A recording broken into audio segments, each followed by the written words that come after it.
Road की condition बड़ी खतरनाक सी है।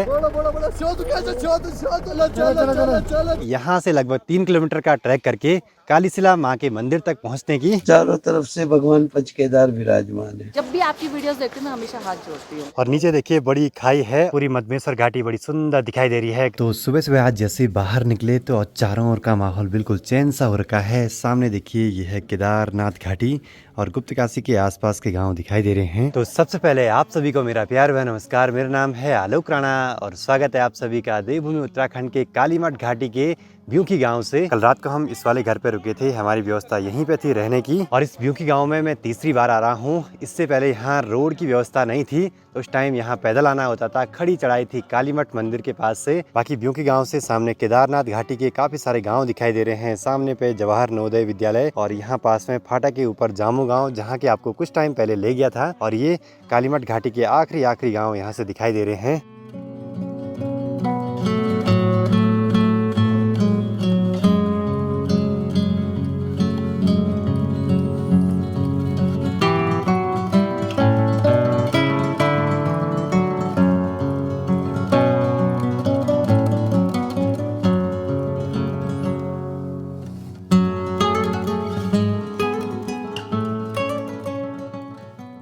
गांव तो बड़ी सुंदर सी लोकेशन पे बसा हुआ है। बाकी अब नाश्ते का टाइम हो चुका है, एक बार नाश्ता कर लेते हैं फिर देखते हैं आगे आगे क्या होता है। तो चले जी, नाश्ता भी आ चुका है। नाश्ते में सब्जी है, रोटी है और घर का घी है।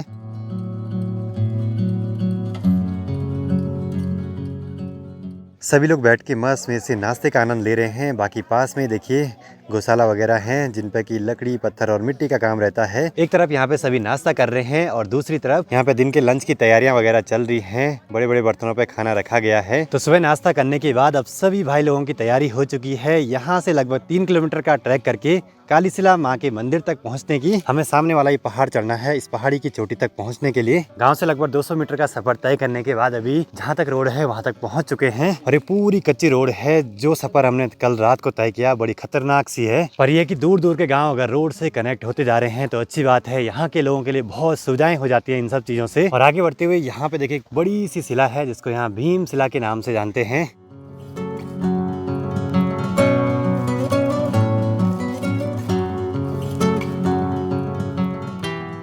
चले जी, जो नई सड़क कट रही थी उसका रास्ता बस यहीं तक था। यहाँ से अब ये पहाड़ पे हमको ऊपर को चढ़ना है। आगे बढ़ते हुए यहाँ पे एक मंदिर दिखा है काफी सुंदर सा। वैसे आसपास के कई गांवों से कालीशिला मंदिर तक ट्रैक जाता है पर ब्यूकी गांव से काफी नजदीक पड़ जाता है मंदिर तक पहुँचना। और मैं पहली बार जा रहा हूँ कालीशिला मंदिर तक। हमारा दिन अब शुरू हो रहा है और जो गांव की चाची बॉडी लोग हैं जंगल से घास वगैरह लेके आ चुके हैं। ये पूरा ट्रैक बांज बुरांस के घने घने जंगलों से होते हुए आगे को बढ़ रहा है। तो फाइनली आगे बढ़ते हुए सामने पे अपनी डेस्टिनेशन दिखाई देने लगी है आज की। यहाँ पे देखिए बड़ी सी शिला है। बस अब वहाँ तक पहुँचने के लिए 200-250 मीटर का रास्ता है, खड़ी चढ़ाई वाला। और सामने देखिए बर्फ़ से ढकी हुई चोटियाँ और वो वही पहाड़ हैं जहाँ कुछ दिन पहले हम ट्रैक करने के लिए गए थे। बाकी यहाँ पे ही अपना गिरिया मनसुना गांव और ठीक पीछे यहाँ पे ये चोटी है चंद्रशिला पीक। देखिए कितनी गजब की दिखाई दे रही है। और इधर साइड थोड़ा सा चौखमा पर्वत भी दिखाई दे रहा है इन पहाड़ों के बीच से।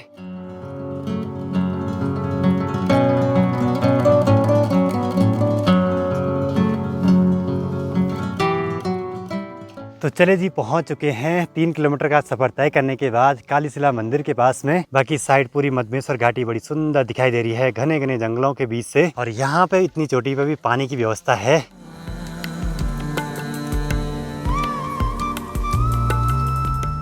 तो मंदिर के पास में एक बड़ी सी शिला है, यही है कालीशिला। बाकी इसमें चढ़ते हैं आराम से। और नीचे देखिए बड़ी खाई है और इस वाले गाँव से हम आज ऊपर को चढ़े हैं।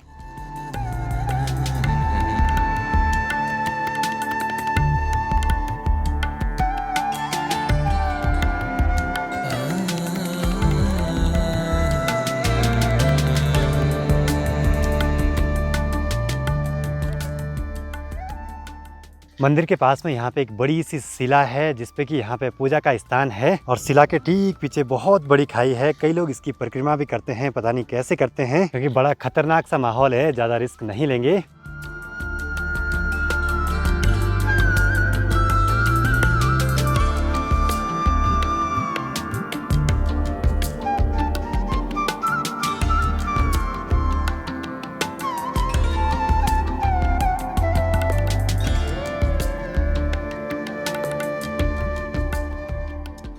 तो चले जी, मंदिर में भी अच्छे से दर्शन कर लिए हैं और चारों ओर का जो 360 व्यू है ना, बड़ा गजब का दिखाई देता है यहाँ मंदिर के आसपास से। बाकी मंदिर के पास में एक छोटी सी कुटिया भी है और यहाँ पे एक समाधि भी है। बाकी बजरंगबली जी का एक छोटा सा मंदिर भी है और आसपास खूब सारे फलदार वृक्ष भी लगे हुए हैं। देखिए जी, पहाड़ों में नीचे घाटियों में तो पानी के स्रोत आसानी से मिलते हैं, लेकिन इतनी चोटी पे भी यहाँ पे पानी का स्रोत है। सर्दियों में ये पूरे पहाड़ बर्फ से ढक जाते हैं। जब यहाँ खूब सारी बर्फबारी होती है तो खूब सारे लोग यहाँ दर्शन करने के लिए, घूमने के लिए आते हैं। बाकी मननी ट्रैक के पहले दिन हम यहाँ सनेरा बुग्याल में रुके थे। दूसरे दिन ठीक ये सामने वाला पहाड़ पीछे वाला धौलदीधार पे रुके हुए थे।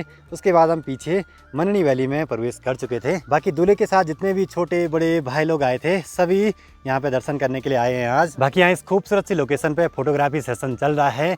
बहुत टाइम से इच्छा थी यहाँ काली शिला में आने की, आज पूरी हो गई। बाकी यहाँ मंदिर के आसपास जो भी बांज बुरांस के पेड़ हैं, उन पे टोकरियों पे कुछ पूजा सामग्री वगैरह रखी हुई है, जो कि यहाँ के बणदियो अछरी वगैरह पूजन के बाद रखी जाती है। तो जैसे यहाँ पे महाराज जी की कुटिया पे आए, महाराज जी ने चाय के लिए ऑफर करा है। अच्छा, आपको कितने साल हो गए हैं?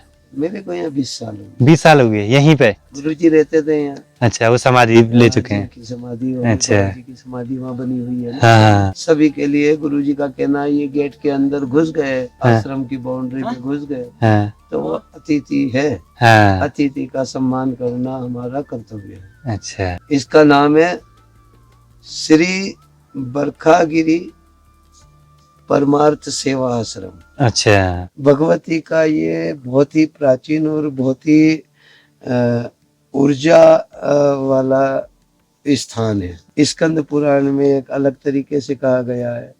उसमें कुछ उल्लेख ऐसे हैं कि जब भगवान शिव माता पार्वती से रुष्ट हो गए थे, क्या कारण था कि जब प्रथम अवतार हुआ था शक्ति का इस धरा के ऊपर, तो सती ने अपने पिता के यज्ञ में जाकर के शिव का कहना ना मान करके और अपना ध्येय त्यागना पड़ा। हाँ। उन्हीं के वियोग में भगवान को नाना प्रकार के तीनों लोक में भटकना पड़ा। उससे वो नाराज हो गए कि भाई तुमने हमारा कहना नहीं माना। तो जब माता सती का शरीर देह पूर्ण होने के पश्चात दूसरा अवतार हुआ उमा पार्वती के रूप में, तो माता जी जानती थी कि मैंने शिव जी का कहना नहीं माना है और वो मुझसे नाराज हैं, तो उनको मनाने के लिए भगवती ने इस शिला पे बैठ करके और 1 करोड़ वर्ष तक तपस्या करी। भगवान शिव ने उनकी तपस्या के अंदर किसी भी प्रकार का कोई भी विघ्न ना डाले, उसके लिए भगवान ने अपने 5 मुख बनाए। 5 मुख बना करके उनकी सुरक्षा के लिए बैठ गए कि ये वही 5 मुख हैं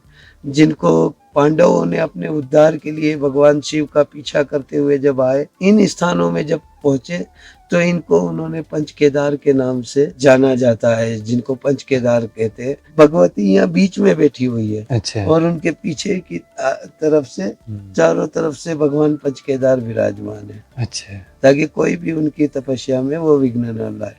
उसके पश्चात इसी शिला के ऊपर उसी तपस्या के दौरान जब सुम निसुम रक्त बीज इन लोगों का जब ये उत्पन्न हुए और इनका जब आतंक बढ़ने लगा, तो सभी देवी देवताओं ने मिलकर के यहाँ से ऊपर करीबन 42 किलोमीटर ऊपर मनना माई को, तो वहाँ मनना माई पे सब देवताओं ने मिलकर के माँ को मन से याद किया। अच्छा। जब भगवती को याद किया तो भगवती ने उनको वहाँ पे प्रकट होकर के ये बोला कि आप लोग अपने अपने स्थान पे जाओ, मैं शीघ्र ही इनका कोई उपाय करती हूँ। ऐसे बोल करके भगवती वहाँ अंतर ध्यान होने के बाद में जो यहाँ माता पार्वती जो बैठी हुई थी तपस्या में, उन्हीं के शरीर से यहाँ पे माता कौशिके का अवतार हुआ। और जब यहाँ उनका अवतार हुआ तो यहीं पे उन्होंने 12 वर्ष की कन्या के रूप में सुम निसुम धूमलोचन रक्त बीज को मारने के लिए माता ने यहाँ से युद्ध करते हुए नीचे काली मठ में गई। वहाँ काली मठ में जाकर के भगवती ने वहाँ रक्त बीज वगैरह इनका संहार करने के पश्चात भगवती वहीं पे धरा के अंदर समाई। जब धरा के अंदर समाई तो भगवती का यहाँ काली मठ में केस है। काली मठ में अष्टमी के दिन यहाँ पे कुंड खुलता है, तो कुंड की जब सफाई होती है तो भगवती के केस जो है आज भी वहाँ हाथ में आते हैं, ऐसा वहाँ का उल्लेख और मान्यता है। वहीं पे भगवती ने अपने तीनों रूप धारण करे थे। माँ कौशिके ने महाकाली, महालक्ष्मी और महासरस्वती का अवतार वहीं पे हुआ था।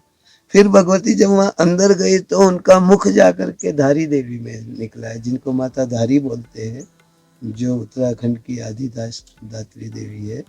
वो धारी देवी जो है वो वही रूप है, वो माई का वहाँ पे मुख निकला और उनके चरण जाकर के पावागढ़ गुजरात के अंदर बोला जाता है। यहाँ 64 योगिनियाँ हैं, अच्छा। काली, चंडी, ज्वाला, ये जितनी भी 64 देवियाँ है, ये भगवती जो कौशिके है उनकी रक्षा के लिए उपस्थित खड़ी हुई। अच्छा। यहाँ 64 यंत्र है किसी पूर्व समय के, जिनको 64 योगिनियों के रूप में माना जाता है। और यहाँ पे भगवान ध्रुव जटा वाले जो शिव जी थे, तो ये वही स्थान है जहाँ पे आप शिला पे जाओगे तो एक जगह लिंग रूप में भगवती विराजमान है और योनि रूप में जो वहाँ है वो भगवान शिव विराजमान है।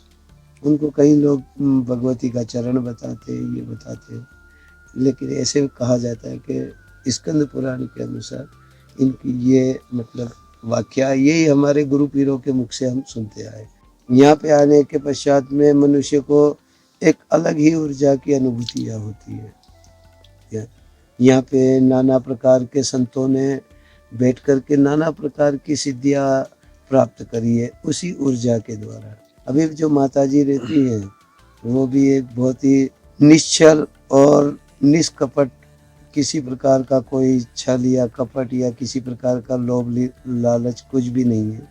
वो केवल एक साधनारत, एक साधना करने वाली एक साध्वी है। उनके जैसी सेवा कोई भी मेरी नज़र में, जो मैं आज 20 साल से यहाँ रह करके उनके बीच में रह करके और जो अनुभूतियाँ करी है मैंने, उस प्रकार की अनुभूतियाँ शायद कोई और कर सकेगा। तो यूं ही नहीं, उत्तराखंड को देवभूमि कहा जाता है। जगह जगह कण कण में भगवान जी विराजते हैं और चारों ओर ना ऐसे अद्भुत से अलौकिक मंदिर हैं जिनके दर्शन करने के लिए आपको भी जरूर से आना चाहिए। मंदिर के आसपास का माहौल जितना सुंदर है उतनी ही यहाँ की धार्मिक महिमा भी है। बहुत ही अलौकिक सा स्थान। वापसी पे हमें इस रूट पे सिर्फ नीचे को उतरते जाना है ब्यूकी गांव तक, और जिस टाइम हम आए पूरी चढ़ाई वाला रास्ता था। और यहाँ आके ना सभी जो पिछले हमने ट्रैक करे हैं उनकी यादें ताज़ा होगी, क्योंकि सभी के रूट सामने वाली पहाड़ियों पे दिखाई दे रहे हैं। वैसे अभी हम इस वाले रूट से रावलेक होते हुए सीधे अपने गिरिया मनसुना सामने तक पहुँच सकते हैं, लेकिन हमें अभी यहाँ नहीं बल्कि हमें जाना है यहाँ ब्यूकी गाँव कालीमठ घाटी में। फिर उसके बाद घूम फिर के सामने ऊखीमठ होते हुए फिर अपने गिरिया मनसुना को आना है। तो ऐसा कुछ सीन है भाई, पहाड़ी की चोटी पे है, चारों ओर की तीनों घाटियां दिखाई दे रही हैं। सामने मधवेश्वर घाटी, इधर साइड ये केदारनाथ और कालीमठ घाटी बड़ा सुंदर सा माहौल बना रही है।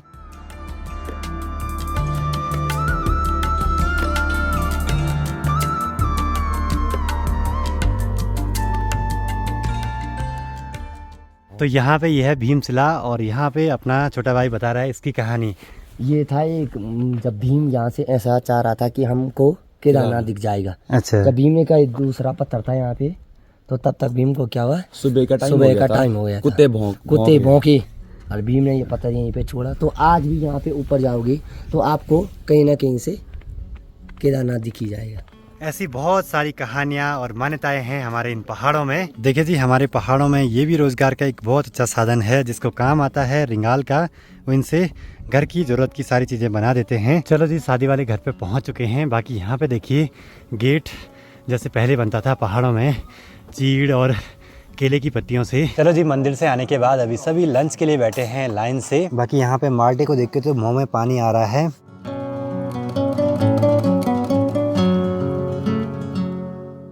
सूर्यदेव भी बादलों के पीछे चले गए हैं अभी, और सभी ने लंच भी कर दिया है। इसके बाद सभी जितने भी मेहमान हैं उन पर टीका लगेगा, शगुन का लिफाफा फिर से मिलेगा और सभी की यहाँ से विदाई हो जाएगी। जैसे ही दुल्हन के घर से दुल्हन चले जाती है अपने ससुराल, तो यहाँ पे ना माहौल बिल्कुल सुनसान सा हो जाएगा। अभी तो यहाँ पे थोड़े बहुत कुछ मेहमान हैं जो कि अभी जाने की तैयारी में हैं, और आज यहाँ से दुल्हन के साथ दुल्हन के चाचा ताऊ लोग, उसके पापा, सभी उसको छोड़ने के लिए उसके ससुराल तक जाएंगे। यहाँ पे हमारे छोटे छोटे फैन मिले हैं, हमारी वीडियो डेली देखते हैं। सब्सक्राइब करना पहाड़न किस्सू ब्लॉगर केदार घाटी। जैसे ही सारे मेहमान अपने अपने घरों को जा रहे हैं तो जो दुल्हन का घर है वो पूरा सुनसान सा हो जाता है। ऐसे में ये छोटे छोटे सब्सक्राइबर भी मिल गए यहाँ पे। आज माहौल ज्यादा इमोशनल कर देने वाला तो नहीं हुआ, सब अपनी मजाक मस्ती में है।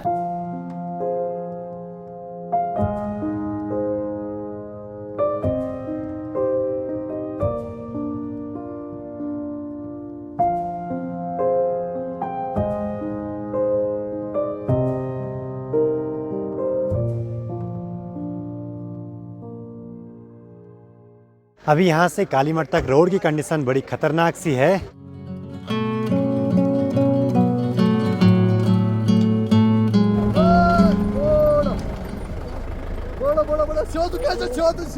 मोड़ इतने खतरनाक है कि एक राउंड में गाड़ी नहीं घूमती है, पहले पीछे ले आनी पड़ती है, फिर आगे को बढ़ते हैं।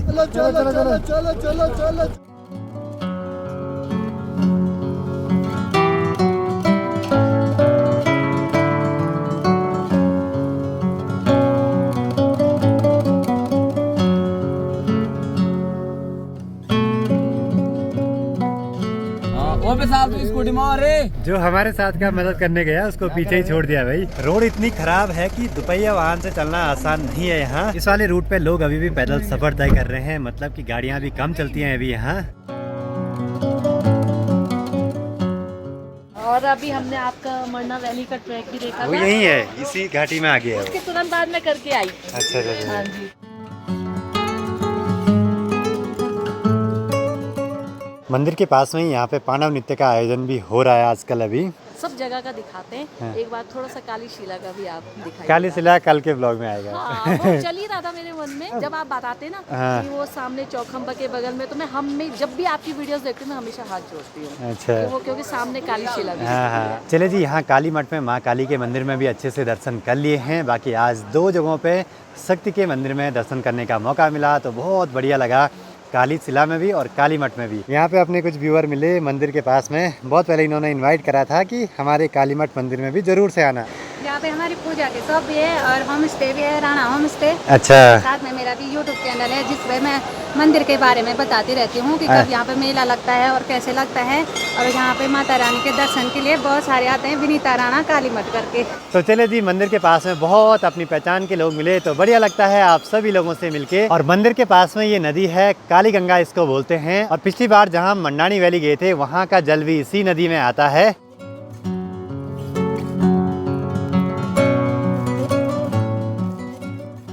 चलिए जी, शाम के 7 बजने वाले हैं और घर पे भी पहुंच चुके हैं। अभी आज का डिनर करने के लिए मुझे बारात वाले घर पे जाना है। तो चलिए जी, शादी वाले घर पे पहुंच चुके हैं। बाकी यहाँ पे हमारी फूफू जी, चाची और भाभी जी सब लगे हुए हैं रोटी बनाने पे। मेहमानों की खातिरदारी चल रही है आज।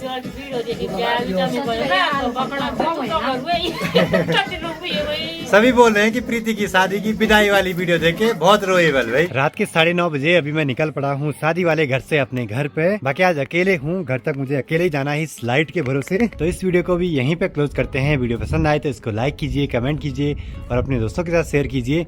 मैं आलोक राणा मिलता हूँ आपसे अगली नई वीडियो में। तब तक के लिए जय हिंद, जय भारत, जय देवभूमि उत्तराखंड।